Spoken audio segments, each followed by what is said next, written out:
नमस्कार दोस्तों, दबंग खेसारी लाल यादव और सपना चौधरी का बवाल सॉन्ग आ रहा है, हरियाणवी सॉन्ग आ रहा है। तो वीडियो में बने रहे, शुरू से लेकर लास्ट तक देखते रहें। और जो लोग मेरे चैनल को सब्सक्राइब नहीं किए हैं वो लोग कर लें। आपको बता दूं कि खेसारी लाल यादव का बहुत ही बवाल सॉन्ग आ रहा है, हरियाणवी सॉन्ग आ रहा है। बिल्कुल अलग लेवल का गाना आ रहा है, रंगदारी लुक का गाना बताया जा रहा है।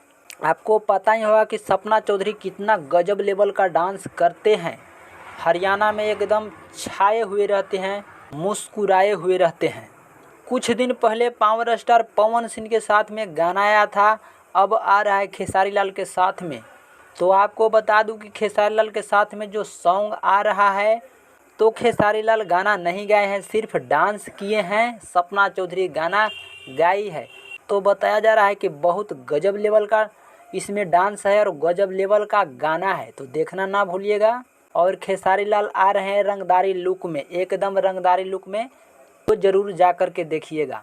गाना आ रहा है James Toon Haryanvi YouTube channel से। तो बस आज के लिए इतना ही। चैनल को सब्सक्राइब करें, वीडियो अच्छा लगा तो।